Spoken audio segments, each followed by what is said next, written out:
All right, welcome back from your break. This is Dr. Matthew J. Traum.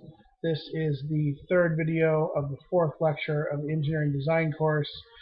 We're halfway through our discussion of synetics on this slide, so I'm going to pick it up here in discussing how synetic sessions are built. And then I'm going to talk to you just a little bit about how I use this in my own design process for my doctoral work. Remember, synetics, just like brainstorming, is a group activity. A group of 4 to 8 people gather together for these sessions. They're usually a lot more cerebral and a lot more intense than brainstorming sessions because, again, the goal is for the group to work collectively towards a single solution. So sessions of synetics are built on use of analogies, and there's 4 different analogies that are typically used. So there are direct analogies, which oftentimes look at biological systems, so how biology and evolution have solved particular problems. So a great example of that is the Velcro material, which was inspired essentially by the shape of the thistles on burrs that would grab onto the inventor's clothing as he walked through briar patches. So that's a direct analogy. A personal analogy is attempting to think of yourself as the system. So if I were the solution to this particular design problem, what would I be? How would that feel? What capabilities would I have?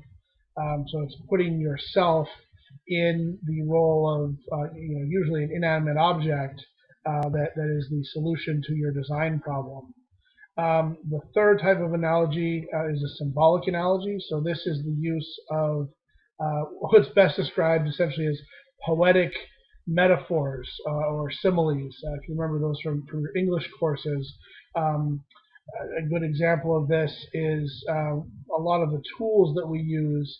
We refer to the parts of those tools as if they are parts of animals. So like the claw of a hammer or the neck of a bottle.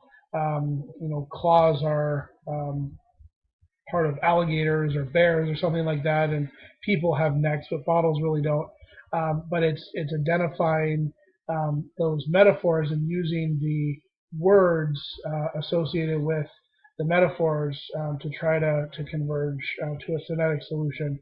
And then the final one is a analogy by fantasy, which is essentially making impossible wishes and formulating, at least in language, what that wish would be, and using that as an inspiration for the design process. So an example given in the textbook is the idea that as you're driving along a bumpy road, you might wish the solution to this bumpy road, this uncomfortable bumpy road, is that simply the bumps in the road disappear, right? Now, obviously, that's a very hard solution, whereas perhaps changing the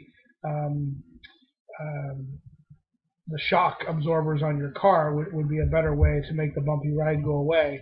But the wish of having the bumps disappear from the road is that impossible wish that hopefully sparks some avenue of creativity from the phonetics process. Now, my personal experience with this is that as a doctoral student, I did work on body armor. So here we show a dismounted infantry soldier in the deserts of the Middle East.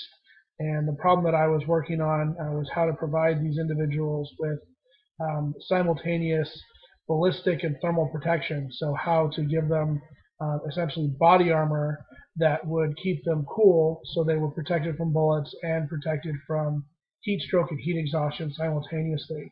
And the way that I applied synetics to this problem was I actually used the symbolic metaphor, kind of a poetic metaphor, where I would think of the infantry soldiers as camels, right? And camels, okay, they can't stop bullets, but they're desert mammals that are very, very well adapted for survival in hot, dry climates. So I literally started thinking about these dismounted infantry soldiers as camels and tried to think about if they were camels, what they would do to reduce their heat load, conserve water, and so forth. And as we'll see later in this lecture, that actually led to an epiphany that proved to be the underpinning foundation of my entire doctoral dissertation. So that's just a personal example of how I've used this approach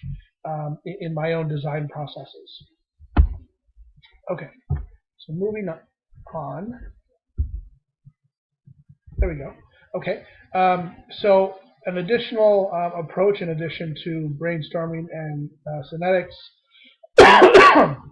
excuse me, are a series of techniques that allow you as the designer to attempt to enlarge the search space. So a couple of techniques to do this.